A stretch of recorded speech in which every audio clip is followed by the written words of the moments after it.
All right, we'll say good morning. Let us begin by thanking all of our sponsors for this morning's share. To thank our TAMLUD TORAH sponsor for the month of Iyar, an anonymous sponsorship dedicating all the Sherman Drushos this month with Hakaras Hatov to Hashem for all of the blessings He has bestowed upon us, and for refuah Shleima for Devorah Leah bas Chaya Rivka. May we all be zoche Hashem to witness the imminent coming of mashiach. Rabbi Shmuel. Our week of learning sponsors: Ariel Hayley Lichterman, in memory of Haley's mother, Miss Linda Koteen, Zichron Lebracha. We hope that in the merit of our TAMLUD TORAH, the Neshama will have an aliyah and the family in Chama. With that, let us begin. We have a lot to do today. Baruch Hashem. Today's daf is Ayin Tes 79. And we are picking up on Ayin Chesam Beis 78b. Sorry, give me 1 second here. And we left off a little bit past the two das. So we'll say actually right Hahu D'Amru, which is 4 lines up from the bottom. So we'll say, if you remember, 2 lines up from before the lines get wide. Sorry about that. Right, 4 lines up from before the wide lines. A little bit of a difference. So remember again, the case that the Gemara was dealing with was a person goes ahead and I rent the donkey from Ruvain Vehivrika.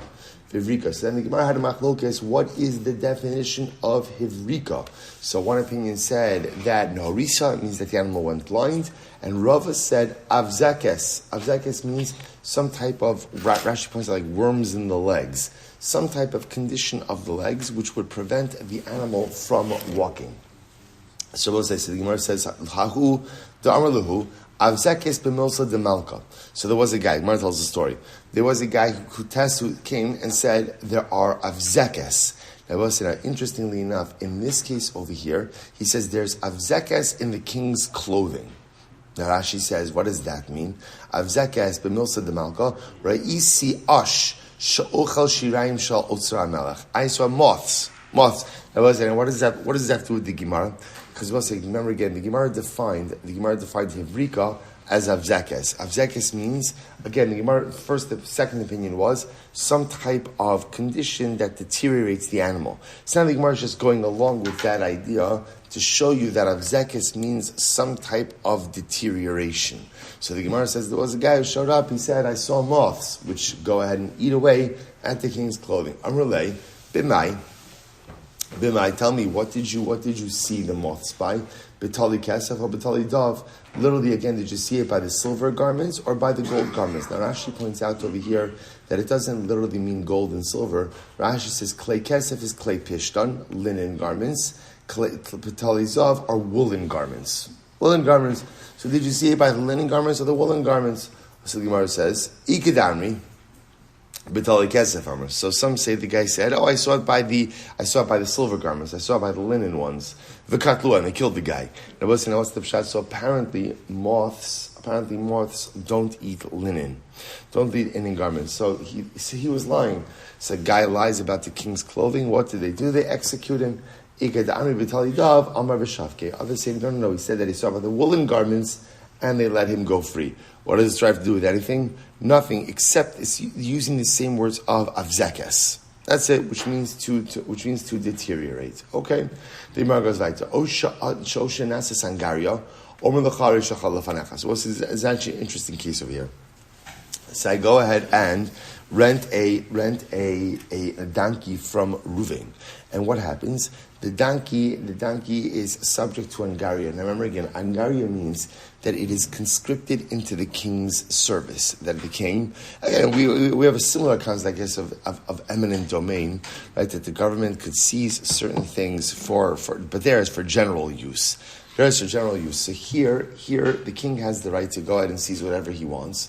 So what did he do? He sometimes seizes animals. So let's say I rent a donkey from Ruvain, and again, the donkey is taken by the king. When I say by the king, by the army, by someone in the employ of the king. So now I go back to Ruvain and say, Ruvain, give me a new donkey. Ruvain says, not my problem. That's your mazel. You have to go ahead and deal with this. So the Gemara says as follows: Amarav lo shanu ela ba'angaria chozeres. So Rav says this is only, by the way, what we call angaria chozeres. So we'll say, what's angaria chozeres? This is going to be ultimately, again, that we'll see this in just a moment, that the sometimes they would take the animal, use it for a certain amount of time, and then return it. And this was the practice. So again, if we're talking about a situation where the donkey is going to be returned to me, then halacha l'maisa, that's where Ruvain, the owner, has the right to say, listen, deal with it until you get the animal back. However, aval angaria she'enu chozeres chayiv lamid lo chamar. But I will say, if it's the type of angaria where now the animal is taken and it is not going to be returned, so that is no different than an animal that died.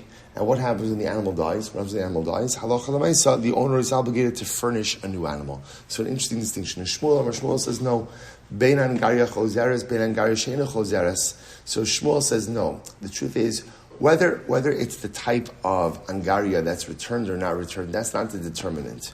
Rather, again, listen to this. He says, "In b'derech halicha nitla, omer lo harisha chalafanecha, ve'im la b'derech halicha nitla, chayiv lahamid lo chamar." So Shmuel makes the interesting distinction. Shmuel says, ultimately, again, how was it seized? So if the animal was seized in a way where, let's say I'm traveling north. And so what happens? So the animal goes ahead so now I'm traveling north, and on that same road, my animal is seized, let's say by the army. But I see the army is also traveling north. So the way this sometimes would work is, if I follow the army long enough, at a certain point in time, what's going to happen? They're going to release the animal. So Shmuel says, as long as the animal was seized and is traveling in the same direction that I'm going in, the owner doesn't have to furnish me with a new animal. If, let's say, I'm going north, the army seized my animal and they're going south, then it's as if the animal died, and the owner would be obligated to go ahead and furnish me a new animal. So the Gemara says, Meisvei, Gemara is Zekasha, Hasochar. So we'll say, so finally, Machlok is Rav and Shmuel. So Meisvei, Hasochar, Socham Rabbi Rivka, if I rented a donkey and the donkey went blind, right? Or the donkey went crazy, Omer lo harisha chalafanecha. The owner says, Reuven says to me, listen, you're a problem. Not my problem. I gave you a perfectly good donkey. I'm so sorry now that the donkey lost its mind. I'm so sorry right now the donkey went blind. That's your mazel, not my problem. So the Gemara says, Harish chalafanecha meisa, oshinasa sangaria. And I will say, now the logic over there also is because the animal is still technically usable for certain things. We'll discuss. In other words, you can get use out of the animal. Maybe not the kind of use you wanted, but still some type of use. Conversely, mesa, if the animal dies, oshinasa sangaria, or the animal was conscripted into the government service, so chayiv lahamid lo chamar. At that point again, so it's interesting, here we'll say in this brisa, angaria and mesa are lumped together. Then the owner is obligated to furnish me with a new animal. So the Gemara says, let's analyze this. So Bishlam the Rav lo kasha. So what's according to Rav Nebo? Now this brisa contradicts our Mishnah, because our Mishnah said that if I rent an animal from Ruvain and the animal is conscripted, angaria, that Ruvain says to me, sorry buddy, you're bad luck, mazal garam, harisha chalafanecha, figure it out, not my problem. Yet the brisa over here says that if the animal is taken as angaria, then what? It's equivalent to the animal dying. And everyone agrees that if the animal died, the owner is obligated to furnish a new animal. So what's going on over here? So Bishlam the Rav lo kasha, it's according to Rav, it's not a contradiction. Kan ba'angaria chozeres, kan ba'angaria she'ena chozeres. So we'll say Rav has a simple distinction. Rav's distinction is, one is talking about an angaria, where the animal is going to be returned, and one is talking about a situation where the animal is not going to be returned. So when the animal is going to be returned, then ultimately, again, Reuven says to me, listen, I'm sorry, that's your mazel, deal with it until your animal is returned. The other case where the animal is not going to be returned, that's the equivalent of the animal dying, in which case Reuven would be obligated to furnish me with a new animal. Ela l'Shmuel kasha, but according to Shmuel, this is a problem. So the Gemara says, "V'chitim l'Shmuel nami lo kasha." Maybe you'll say, according to Shmuel, it's also not a problem. Why not? Kan shevederach halichasen nitla. Kan shevederach halichasen nitla. Here, so Shmuel could say like this, as the same distinction he made before. When the animal is seized, and the seized animal is going in the same direction as the renter, we say, okay, just follow your animal, keep traveling, and hopefully, Meretz Hashem, at some point you'll get it back. And therefore, again, that's when the owner is not obligated to furnish me with a new animal. Versus a case where the animal is seized, and then what? Going in a different direction, that's the equivalent of the animal dying, and the owner would be obligated to give me a new animal. Tushmar says, here's the problem. Hadmi diktani sefer Rabbi Shimon Elazar Omer, in b'derech halichasen nitla, Omer lo harisha chalafanecha. V'im lav chayiv lahamid lo chamor. So also here's the problem. The Seifa says, a Seifa attributes that opinion to Rabbi Shimon ben Elazar. Michlal del Tanakama lo shainile, which we would infer from that Tanakama does not make this type of distinction.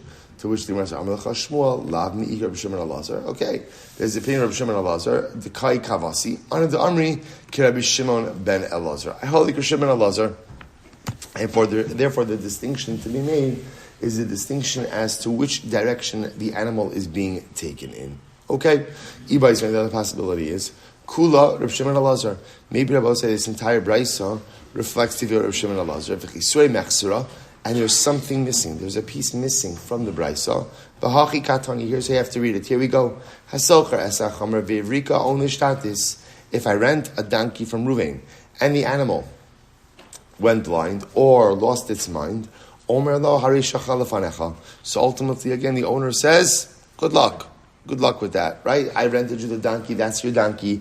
Not my problem. Not my problem. Mesa oshanasa sangario. However, again, if halacha l'maisa the animal died, or it was conscripted into the service of the government, chayiv lahamid lo chamor. Then the Ruvain, the owner, is obligated to furnish me with another donkey. Now watch this. When is that so? When is what so? Now, the case of death is pretty clear cut. The animal's dead, right? So there's nothing more to talk about. So in that case over there, the Ruvain, the owner of the animal, is obligated to furnish me with a new donkey. The Gemara says, what does it mean, that angaria?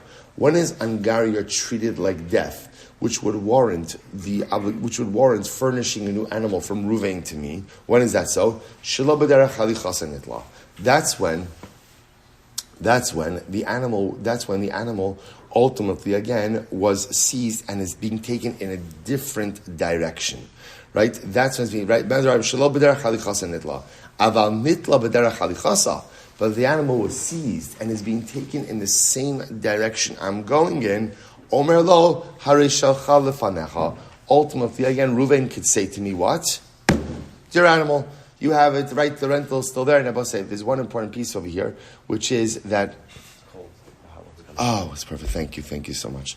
Right, so I'll say. So now, remember, there's one important piece in this, which is that Rashi points out over here. I will say, what is this idea that if the animal is going in the same direction I'm going in? So let's just play this out for just a second, right? So in other words, I'm going ahead and I rented a donkey from Ruvain, right? My animal now is seized by the army, right? The army is using it, right?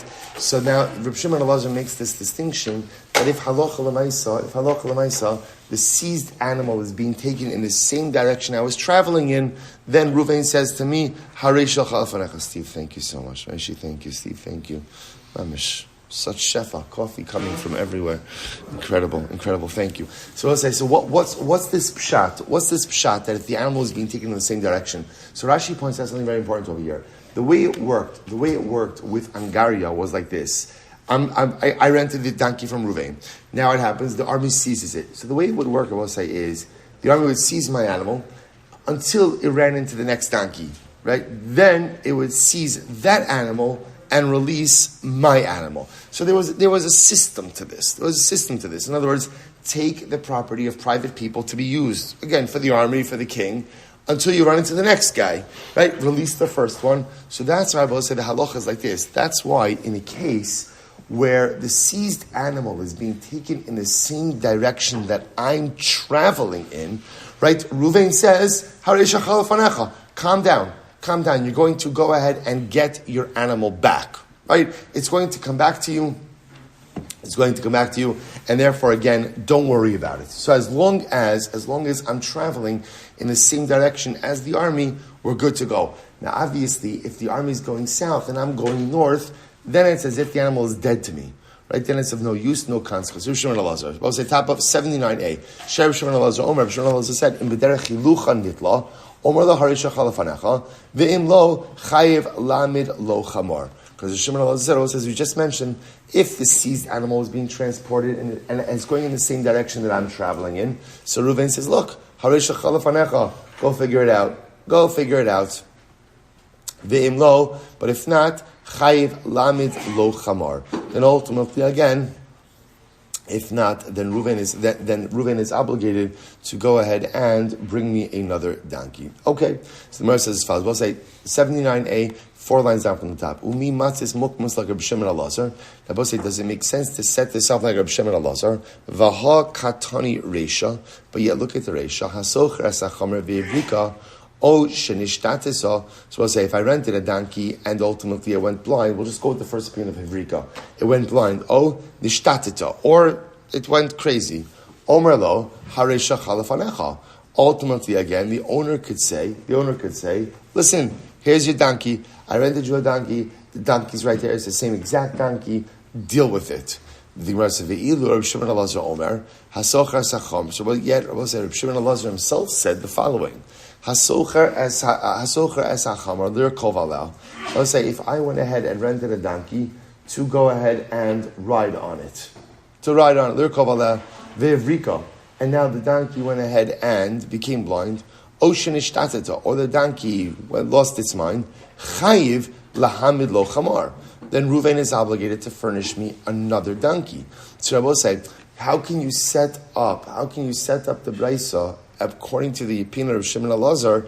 If Shimon Elazar disagrees with a fundamental piece of the Mishnah. The Mishnah said, if I rented a donkey and the donkey went crazy, or the donkey became blind, it's my problem. It's the renter's problem, right? Reuven, the owner, could say, what do you want?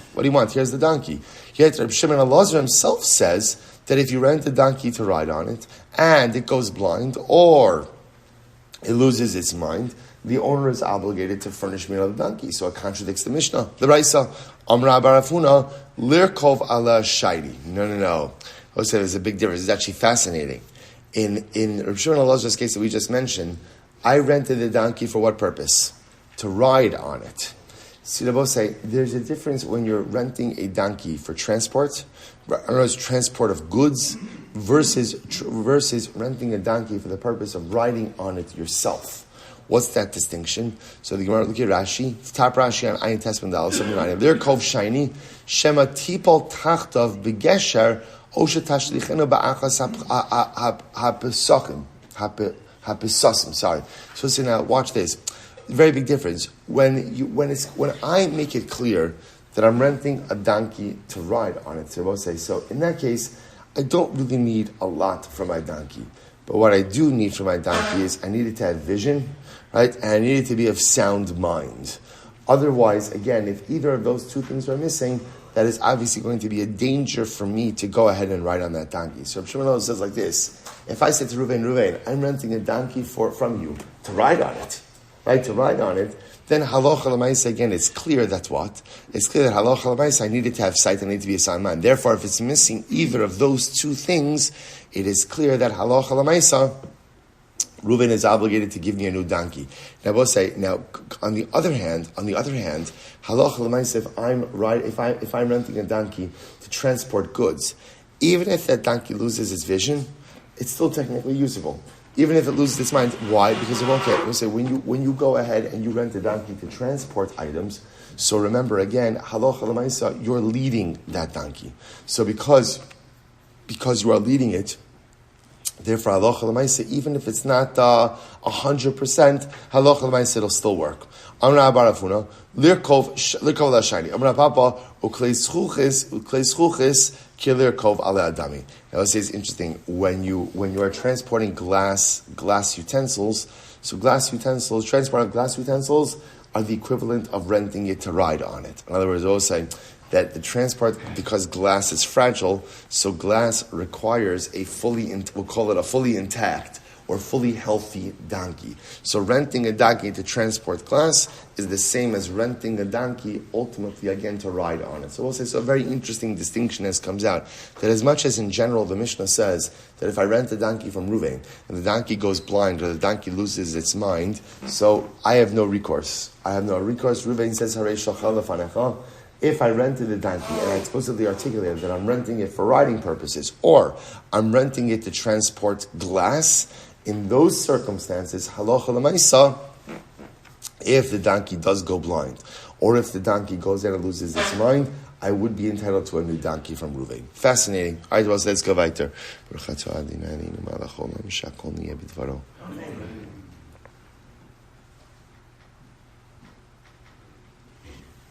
Okay, let's go back to Amar Rabba.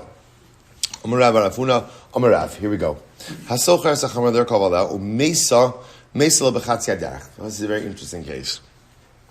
I go ahead and I rent a donkey to travel from Baltimore to New York. Okay? Now what happens? The animal dies in Delaware. In Delaware. Sometimes that traffic is so intense that your mom is just so you're gonna plot, right? So what happens? So the animal dies in Delaware, halfway along the journey. So we'll say, so now what's the halacha? No sin lo scharo shel chatzi adarach ve'ein lo alav ela taromes. So we'll say ultimately I have an obligation to go ahead and pay Ruvain for half the journey. So let's say for example, the donkey rental was $500. To rent a donkey to transport goods from Baltimore to New York, donkey dies in Delaware. Let's assume that's the halfway point. I'm obligated to go ahead and pay Ruvain $250. Okay? The Gemara says, Ve'ein lo alav ela taromes. I will say, and again, the renter, I can't be brigis with, in other words, or I should say differently. Ve'ein lo alav ela taromes means I had the right to be brigis, but I don't really have any claims. In other words, so it turns out that Ruvain rented me a weak donkey. Okay? So I could be brigis with him, but I don't really have any other claims. I have to pay half of my rental fee, and that's it. So Gemara says, 1 second. Hechidami, what's the case? So we'll say, so now, if it's easy to rent a donkey, in other words, if donkey rentals are readily available, so it's fine, donkey died in Delaware, no problem.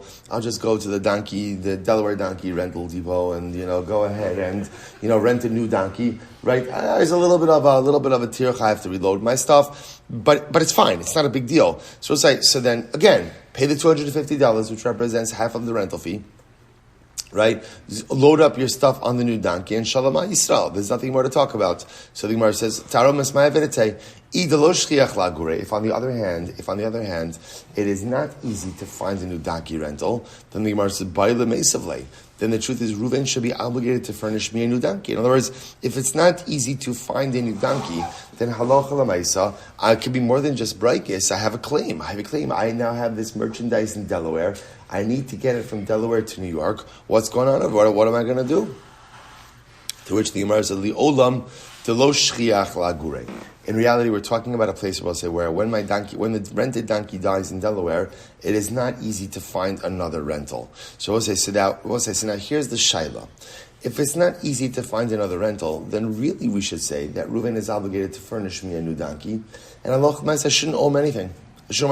So yet I have to pay half of the rental fee. Why? The Gemara says, this is so fascinating, because Reuven could say to me, Ilu bo'is lemesiat hacha lav agris ba'i lemesav. He'll say, this is such an incredibly Jewish answer. This is incredible. He'll say, so Reuven can say to me, listen, you're right, the donkey died midway. But think about it this way. If your intended destination was Delaware, you would have made it there already. He'll say, hear this? Right? You hear what's happening over here? Right? So again, just to be clear on the case, I rent a donkey from Reuven to get from Baltimore to New York. Okay? It dies midway in Delaware. The Brisa says, or I should say Rabba said, I'm obligated to pay Reuven $250, half of the rental fee. But and by the way, we're talking about a case where it's not easy to find another donkey. So now I'm kind of stuck. So if I'm kind of stuck, why am I obligated to pay Reuven half the rental fee? Because Reuven could say, you only have a problem because you wanted to go to New York. But had you wanted to get to Delaware, had that been your destination, you would have been here. There's like a billboard like this. Right? If you lived here, you would be home already, right? Like, right? Something like that. Yeah, you would be home already, right? So as I said, the idea, if you wanted to get to Delaware, you would have been here already. So therefore, Reuven says, right, the problem is you. Your destination was New York. But had your destination been Delaware, you would have been here already. So now what does that mean? What does that mean deep down? What that means at the end of the day is Reuven saying, look, it's not like you didn't get anywhere, right? You got somewhere, right? So I got it. You didn't make it to New York, but you did make it along halfway of your journey. I will say, there's an incredible yisod in this. Sometimes in life we set out on a journey and we don't get to our destination.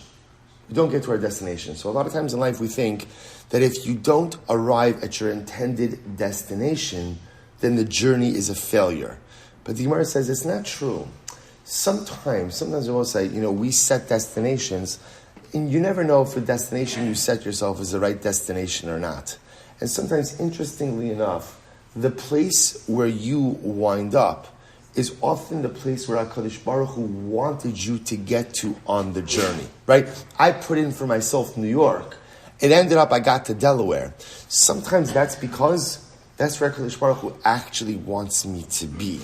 There's a beautiful Gemara, Masechah Sugya, the Gemara, the phrase, a longer Gemara, but the phrase is, Ragloi debar inish inin arvo in bay. A person's legs are his guarantors. L'mokum de mispakish shem avidros. So where you're supposed to be, that's where they bring you.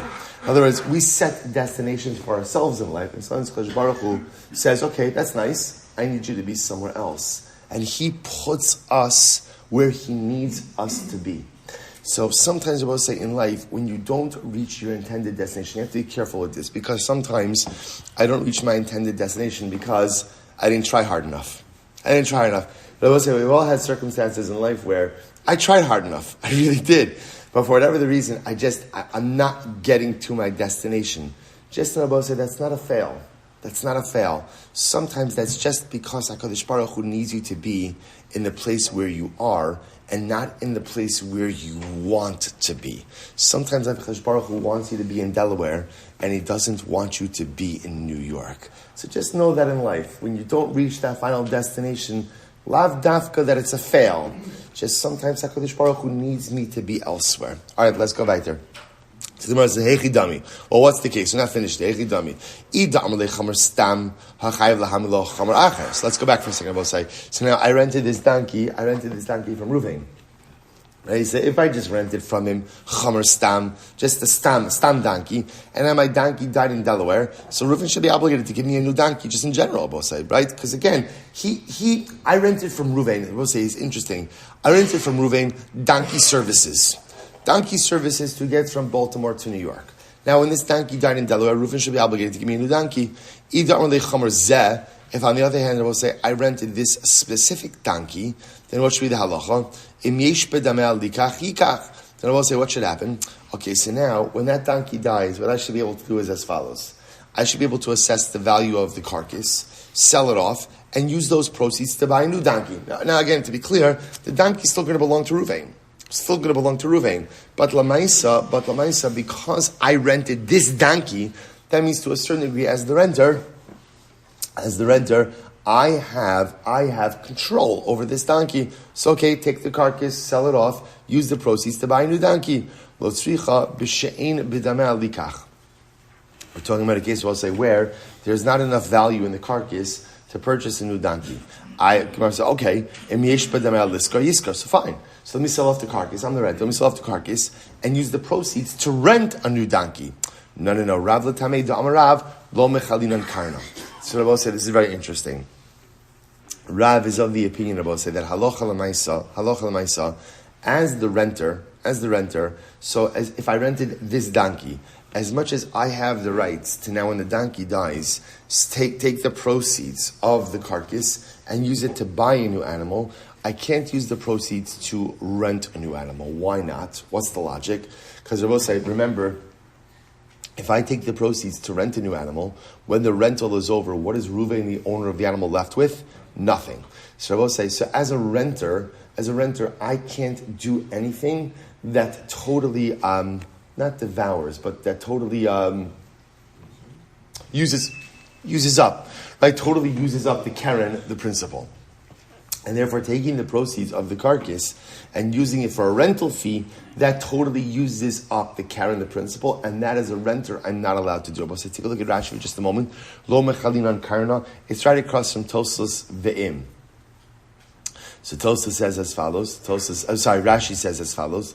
Rashi says, Lo mechalinan karna, v'chitna b'masnisin chayv lahamid lo chamor achar, hecha demesa, ba'od bebeis habaylim, the mosef lo keach chamor, v'lo kalya karna, ba'ala mochra, u'lohotzi adam liska achares lo. So this is very important. So in a case of chamor zeh, right, chamor zu, when I go ahead and I'm renting this donkey. So as a renter, what that means is, I have control over this donkey for the duration of the rental, which means that even if it dies, I have the ability to go ahead and sell it off in order to go ahead and purchase a new donkey. I can't sell it off to rent and use the proceeds for rental, because then the owner is left with no principal at the end of the rental duration. Rav l'tamei dama Rav lo mechalin karno. Right, Rav holds right. So the itmar, here we go. Hasochas achamar umeisa. If I rent a donkey and the donkey dies halfway through the journey, Amarav, im yesh bedameh likach yikach, the liskar al yiskar. So Rav says, that Allah, if I rent a donkey and the donkey right from Baltimore to New York and the donkey dies in Delaware midway of the journey, so I could take the carcass, sell it off, and use the proceeds to buy a new donkey. But I can't use the proceeds for a rental. Shmuel says, af liskar yiskar. Shmuel says, no, you can even use the proceeds for a rental. What are they arguing about? Rav savar lo mechalinan karna. So Rav holds that halacha l'maisa. You can't go ahead. The renter doesn't have the right to fully consume or to fully use up the principal. Or Shmuel mechalinan karna. Shmuel says, no, that's not true. That's not true in a case of a rental. Again, I will say, when you rent it, whatever gets used, gets used. So basically, when I the kasha, yavash ha'ilan o niktzat. So what's the interesting case over here? Rashi points out this is talking about a case of mashkanta d'sura. So remember again, mashkanta d'sura back in our Izu Neshech days. Mashkanta d'sura was the following situation. I lend $1,000 to Ruvain, right? What mashkanta d'sura did was Ruvain gives me a collateralized piece of land. Now I use that land. What we do is we assess the value of that land at a certain amount per year. And what ends up happening is essentially the loan is diminished by a certain amount every year, reflective of the usage of the land. So let's say, for argument's sake, I lend Reuben $1,000, and let's say again the usage of the land is worth $100 a year. I use the land for 10 years, and after 10 years, what's the halacha? Debt is paid up. That's called the mashkanta d'sura. So now let's say in this case over here, Reuben collateralized the tree. Right, and what happens? He gave me a tree, so I'm getting the fruit of the tree for $100 a year for 10 years. Fine. Yavash ha'ilan o niktas. Well, so what happens if the tree went ahead and dried up, or for that matter, again, it was cut down? It was cut down. So what's halacha? Shnei masurim bo. Neither of us, both me, Ruvain, me, Shmuel Silber, the lender, right, and Ruvain, the borrower, neither of us could go ahead and do anything with the tree. Now, why is that? Why is that? So remember again, I can't cut it down. I can't cut it down and use it for wood, right? And sell it off for wood. Why not? Because then that means Ruvain, the actual owner, the Karen, is no longer there. The principal is gone. Ruvain can't do it because for the next couple of years it's collateralized to me. So neither of us could do anything with that tree. So what do we do? Kate said, Yasa, Yelakach bo karka v'hu ochel peros. So go ahead, and what? Sell it off. Use the money to go ahead and purchase another piece of land. I, the lender, will go ahead and enjoy it for the duration of the collateralized term, and then Reuben will get it back. The Gemara said, one second. V'hahacha kevan d'chimati yovel kahadra ara lemare v'kakalya karna. Here's the problem. We'll say, what's going to happen? Yovel's going to come. Now we'll say, what happens when Yovel comes? Property goes back to its original owner. So now we're using the proceeds of this collateralized tree, right? We're going to go ahead, sell it, buy another piece of land, and that's very nice. So I'll use it for the duration of the loan, then it goes back to Ruvain. Here's the problem. It goes back to Ruvain for some amount of time, but then once Yovel comes, it goes back to its original owner. So this is a mechanism which then allows for the total usage of the using up of the principal, because Ruvain's going to be left with nothing once Yovel comes. How are you allowed to do this? Hacham askinon the zabanli the shis and shnin. So we'll say this is fascinating. What are we talking about over here? We're talking about over here where we buy. The sale is for 60 years. 60 years. Then now what does that do? We'll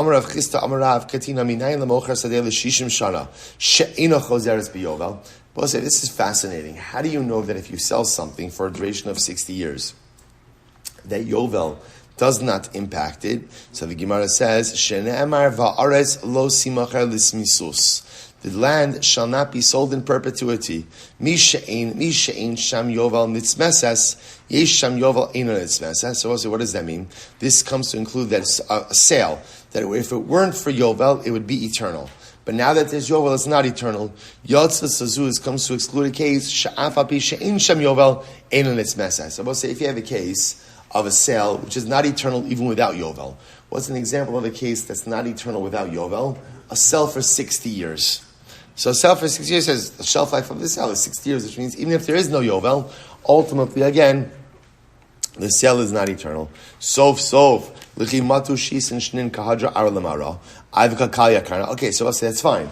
But at the end of 60 years, so I'll say, so again, remember, we're talking about this specific case.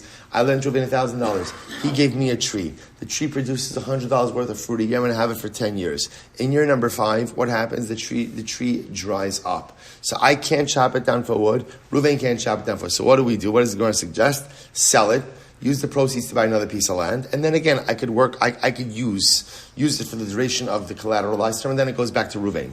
Here's the problem. It goes back to Reuven, but then at some point in time, it'll go back for Yovel to its owner, in which case the Karen, the principal, is used up. We just said you can't use up the principal. So the Gemara says, 60 years, Yovel won't impact it. Okay, that's fine. So you've gotten around the Yovel issue. But it's still still a sale for 60 years. So at the end of 60 years, it's going to go back to its original owner. In which case, once again, the Karen is getting used up. We're talking about over here in a case where Yovel is not in effect. I remember again, in order for Yovel to be in effect, you need Rov Yoshveh Allah, the majority of Klal Yisrael in Eretz Yisrael. Rashi points out over here, actually. Rashi says, the Masgan, the Sheni Yovel, the Kali Kana. Okay, fine. So the Gemara says as follows: this seems to be clear. Because if you thought that this is talking about a situation, a scenario where Yovel does apply, the Gemara says, and again, if you think that it is permitted for the user to use up the keren of the principal, then Abba say, if that's the case, not the chelet when the tree initially dries up, just chop it up into wood, and divide up the wood. Imishumha lo kasher. We'll say first wide line on the bottom. If that's your taina, that's not a good question. Why not? Zimnin the shamul shani mashkanta mikame yovel. Because we'll say sometimes it could happen that ultimately again the years of the usage of the collateralized property could end before yovel. Inami. The other possibility is the matule zuze uparakle arba v'chamishnim mikame yovel. Or sometimes we'll say ultimately again Reuven has the ability to prepay the loan. We spoke about this, we saw this in the Ezun Neshach, about the ability to prepay a loan if you need to. So we'll say, so bottom line, what comes out according to this, just introduced to a new idea. So first of all, we'll say this concept, that Allah Lamaisa, when you rent something, even if part of the rental was actualized, but part of it remained unactualized, the ability to be on the hook for part of the rental payment. Now, obviously, there's a lot of different moving parts with halachas like that, but still that concept applies. So we'll say furthermore, this interesting idea ultimately of machlokes Rav and Shmuel, which is what? Which is that halacha l'maisa, when you go ahead and you rent something and then the rental doesn't go well, so remember again, technically speaking, the ability of the renter to take the item and sell it and use the proceeds to purchase something new to be able to go ahead and finish up the rental duration. So everyone agrees you could take the proceeds. Let's say again, I rented the donkey died. I could take the proceeds and buy a new donkey because then at the end of the rental duration, Reuven, the owner, gets back his donkey. The shaila is, can you use the proceeds to pay for another rental? So that's the machlokes Rav and Shmuel. Shmuel says yes. Rav says no, because as much as the renter has the right to use the proceeds to purchase a new donkey, he doesn't have the right to use the proceeds to rent a new donkey. Why? Because that will effectively mean that he's totally using up the keren, the principal which belongs to him. So that's an outstanding machlokes. So let's go back there. Post another interesting case. So we'll say, watch this. I rent a boat from Reuven, and the boat sinks mid-journey. Boat sinks, a little problem, right? It's been a tough day, right? Reuven, right? And the boat sinks mid-journey. Rabbi Nassan says, Im nasan lo yitov, im lo nasan lo yitain. If I've already paid the wage, if I've already paid the rental, so I can't get my money back. But if I haven't paid the rental, I don't have to pay. So the Gemara says, okay, so what's going on over here? So the Gemara says, what's the case? So I'll say, if it's a case of where I rented dafka this boat, other words, I rented a specific boat from Ruvain, right? And yayin stam. And Rabbi say again, I'm transporting. In other words, I did not make up with Ruvain which specific cargo I'm transporting. I'm just transporting cargo. In this case, it's wine. In other words, I didn't identify these 15 barrels. I just said I'm transporting wine. Then the Gemara says, Im nasan amilo yitol. In that case, even if I went ahead and paid, why can't I get my money back? After all, Neimale, Havli Sfinta, Da'ana Maisina Chamra. I can say to Reuven, listen, I'm ready to go. I've got the cargo. Where's the boat? And if Reuven can't furnish me with a new boat, and I paid already, I should get my money back. Ella, Besfina Stam V'yayin Zeh. So we'll say, rather, it must be a case of where Reuven is saying, I'll rent you a boat. He didn't identify a specific boat. I rent you a boat, right? But I specified the cargo to be transported. So in this case, Rabbi say, Im lo nasan amalo yitin. If I didn't pay, why shouldn't I be obligated to pay? After all, Rabbi say, Amadeis, Nema le. Reuven could say to me, Havliyahu chamra va'ana maisina. Reuven will say, listen, you wanted to transport this specific cargo? No problem. Give me the cargo, and I'll furnish you with another boat. And both say, now, of course, I can't do that, right? Why? Because my cargo is on the bottom of the ocean, right? It's on the bottom of the sea. So in that case, again, Reuven will say, listen, that's on you, that's not on me, pay me my wage. Amra Papa will say, second line from the top, 79b, what's the case? Amra Papa, lo mishkachas la ela besfina zul v'yayin zeh. Rather, I will say, must tell about the following case. Here was the contract. I rented from Reuven. Reuven, I'm renting this boat. So we identified which boat, right? And yayin zeh, to transport specific cargo. Everything's going well until mid-journey, the boat sinks. So in this case, Rabbi say, now what's the halacha? In this case, so the Maisa kind of, both of us are a little bit at a disadvantage. So I'm at a disadvantage because I contracted to go ahead and transport specific cargo, which is no longer accessible to me. Reuven went ahead and contracted for this boat. So everyone said, this is the case where halacha l'maisa, if I paid already, I can't get my money back. But if I didn't pay, I don't have to pay. Aval b'sfina stam, the yayin stam. But I will say if it was a case of where I rented stam a boat, not a specific boat, but a boat from Reuven, and it was to transport general cargo, then cholkin. We would go ahead and split the fee. Rashi says over here, Ella biyayin zeh usfina zu, v'lo biyad zeh v'zeh lahashlim. Neither will say, see, when it's this boat and this cargo, neither of us have the ability to come through on our side of the deal. Hilchach yatav al tachtona, tamar lehech ana lo makvana. Fine, let's go right to Tanabanon. Hasocher asfina uparka la bechatzi adas. Well, it's an interesting case. I rent a boat, and then I unload the contents halfway through the journey. So ultimately, again, I pay for half of the journey, and the owner of the boat has no legal claim against me. He could be braigis. Take a look at Rashi. So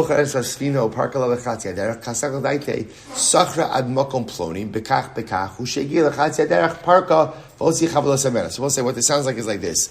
I rent a boat to go from point A to point B. What happens? Midway through the journey, we dock and I unload my stuff. So you know what? I don't need the rest of the journey. So we'll say, so what's the halacha? The halacha is I'm obligated to pay Reuven for 50% of the journey, and Reuven has no tainus on me, no legal. He could be braigis. Why could he be braigis? Because it's not right. It's not right. You rented me for the entire journey. Now you change the terms. He could be braigis, but he doesn't have any other legal claim against him. The Gemara says, one second. Hey, Chidami, what's the case? Now both say, what's the case? If it's easy for Reuven to find a new renter, so fine. So in other words, when we dock, right, so again, we're docking midpoint. So we'll say, so again, I was supposed to go from point A to point B. We end up stopping at point C, which for the purpose of this is in the middle of A and B. I decide to unload my stuff. So now, if it's easy for Reuven to find a new renter for the boat, so fine. It's annoying. But Lamaisa, why could he even be bragging with me? He's not going to lose any money. He'll just get a new renter. On the other hand, if now in point C, it's not easy to find a new renter, then what? Kule agra by shalom. In reality, I should have to pay the full rental fee. Right? Because remember again, Reuven's stuck. You decide. By the way, I just want to tell you something. Do you know where this comes up? All the time? Again, I don't know now, but you're taking a car service, taking a taxi, right? To get from one place to another. You get stuck in traffic. Forget it. I'll walk. I'll get out and walk. So now I'm saying, okay, I didn't take the full service. I want to get out here and go. So let's say, remember again. So now it's a little bit different because the taxi driver is now stuck in traffic. Right? He can't get anywhere. So in this case over here, I hired Reuven's boat to go from point A to point B. We stop in the middle at sea. I say, you know what, I'm going to get off here. I'm going to take all my stuff with me. So now the halacha is I have to pay him half. So Gemara says, Bryce said I have to pay him half the wage. Rabbi said Bryce said I have to pay him half the wage. Gemara says, what's the case? If it's easy for Reuven to find a new renter, okay, I got it. That's right. It's annoying, but fine. He'll get the rest of the fee to get then from C to B. But if he can't find a new renter, right? And now again, he's stuck at port C, and right? So then halacha l'maisa, I should be on the hook for the entire fee. Ella, Shleima says, Yolam de kamashkach lagura. In reality, it's easy for Reuven to find another renter. So therefore, even now, we made this stop in the middle, and I unloaded my stuff. At the end of the day, Reuven can find another renter. If that's the case, Ella amai islay taromes. So one second, if that's the case, then why could Reuven even be braggis with me? Right? What's the brightness about? Why could he even be upset? What's the big deal? Right? He's going to get another renter. Mishum rafsasa disfinta. To which the Gemara says, ultimately why? Because halacha l'maisa, I would say, every time you load and unload a boat, there's wear and tear. So Reuven wasn't anticipating me unloading my stuff at port C. So because of that now, I'm unloading my stuff. Someone else is going to come on the boat, load on their stuff. There's additional wear and tear. So for that, Reuven is upset. I didn't plan or I didn't bargain for this additional wear and tear. One second. Well, one second, I will say. If that's true, then now as a result of me cutting the journey short, pulling off my stuff, even though, again, Reuven will find a new renter, but if there really is additional wear and tear on the boat, and I will say that is a monetary claim. That's a monetary claim. And if that's a monetary claim, then Reuven should have that against me. Elamai taromes, supposed to listen to this. Rather, you're right. The Gemara says, no. Elamai, parka, the parka letone begave. Then I will say, the Gemara says, no. There's a new case. I will say, it's not the pshat that really I'm unloading and leaving the ship mid-journey. Rather, what's happening? The parka letone begave, Rashi says, the parka letone begave, b'chansi aderech, Hosef loseis bachavilos shahaya lo l'sham v'uhisna mitchila lekach litin besocha kasher yirtze v'aschar lefi cheshbon hamasos v'aderech hilchach nosen l'schar tosef v'samaso yishlachatzi aderech. So listen, I watch this. The Gemara says, what's the case? The case is like this. It's actually fascinating. I rented a boat from Reuven. Here's the deal, right? Reuven, I'm renting the boat to carry as much cargo as the boat could carry. Okay. Fine, no problem. We load up the boat in port A, right, to go to port B. In the middle of the journey, I say, you know what, let's make a stop at port C. I have some stuff there. So we stop at port C, we load up the stuff. So the Gemara says, just to be clear, I am in agreement with the terms of my contract. Because what my contract said was what? I could put as much stuff on the boat as the boat could carry. So I'm not overloading the boat. We just made a stop to get some stuff at port C. Okay, so the Gemara says, so fine. Elamai tarumas. So then why could Reuven be braggis with me? In other words, I'm not. So I will say. So now the Gemara is saying, I'm not unloading the boat and saying, sorry, bye Reuven, I'm getting off over here. Rather, again, we're still going to port B. We made a detour to port C to load up the boat, which I'm allowed to. I could put as much cargo. So why could Reuven be braggis? Mishum shinui daita. So I'll say this is incredible. Why? Because halacha l'maisa, this is not really what I had in mind. In other words, I assumed that when you contracted me to take you from port A to port B, then I said, what we're doing, we're going direct from port A to point B. Now you said you want to make a detour. I understand this in terms of your contract, but it's not what I thought. In other words, I thought we're making just a straight trip so I can get back and forth and I have a whole timeline. Now there's a detour. Again, I and the renter, it's within my rights. In other words, again, I can make this stop at port C and load up the stuff. But Reuven could be, Reuven has the right to be breigus. You have the right to be breigus. Why? Because this is not what I had in mind. No legal recourse, that could be breigus. Inami la'ashla yisera. The other possibility is that no, it is a little bit of a change. Why? You need additional ropes. Now, the way it worked was like this. Boats often traveled along channels. Now, by channels, you have to be careful about not getting grounded, right? Because the sides are shallow. So what would they do? It's interesting. So what they would do is in these shipping straits, so they would have people on the side who essentially would pull the boats along, keeping them in the deeper water. The heavier the boats, right, the more work is involved in keeping the boats. So now, when I come along and I load up more cargo in Port C, now Reuven's going to need additional rope or heavier rope in order to keep. So again, so there is, it's not enough of a material change to go ahead and trigger any type of legal action. But Lamaisa, it's annoying. It's annoying, right? We didn't plan for this. You didn't tell me about this, right? And now I need more rope. Now again, I'm going to get home later. So therefore, again, yesh alav taromis. Incredible. So the Gemara goes weiter.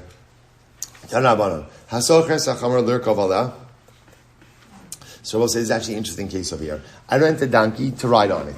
Right? So we'll say, so now again, I'm renting a donkey from Reuven, and I'm renting it again for the purpose of riding. So what's the halacha? Zoche maniach alav kisuso v'lignuso mizonosav sha'osayom. So I, the renter, so we'll say, in addition to me sitting on the donkey, I'm allowed to put other things on the donkey. What am I allowed to put on the donkey?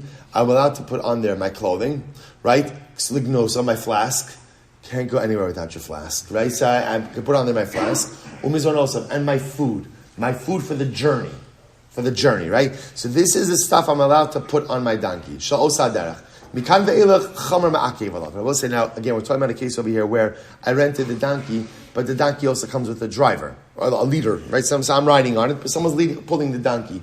So we'll say, so again, there's a limit to what I'm allowed to load up on the donkey. So I can put on my clothing, my flask, the food I need for the journey. If I try to put on there any more, the donkey driver, who may or may not be the owner himself, is allowed to say, no, too much, overloading the donkey. Chamar, what about the donkey driver himself? So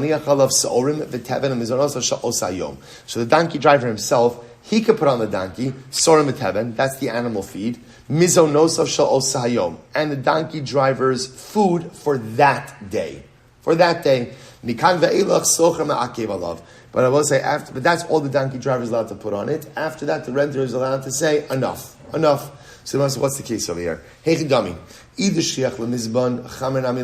we'll say, what's the case? Now here's what's interesting, I will say, is the fundamental distinction between the donkey driver and the renter. The renter is allowed to put on the donkey all of the food he needs for that entire journey. The donkey driver can only put on the donkey what? The amount of food he needs for that day. So why the distinction? What's the case? So we'll say, if food is readily available, then halacha l'maisa, why is the renter allowed to go ahead and put on there the food for the entire journey? The donkey driver can say, no, you can put on food for one day and that's it. And if it's not easy to find food, socher nami lo li'akev, then the donkey driver should be able to put on there the food he needs for the entire journey. We'll say, what's the case? The case over here is where you can find food every day, but it's a tircha. You have to go to the market, you have to run here, you have to run there. So food is available, but not easily. You have to seek it out. So we'll say it is the derech of the donkey driver to go ahead and run place to place finding food. So because he can do that and it is available, it's a little bit of a headache. Therefore, he can only put on there the food for one day. Socher lo lav darkei l'minchachol l'mizban. Notice that ultimately, again, for the renter, it's not the derech of the renter to have to run around looking for food every single day. Therefore, the renter is allowed to go ahead and place the entire journey's worth of food on the donkey. We'll stop over here for today. We'll leave the last piece. We'll say, shkoyach. Great job, everyone. Great job. Baruch Hashem, we're all caught up. Shkoyach, what a week. Baruch Hashem, looking forward to a beautiful Shabbos. How will I continue learning together? Shkoyach. Chevron on Zoom. Good Shabbos, everyone. Good Shabbos. Good Shabbos. Good Shabbos.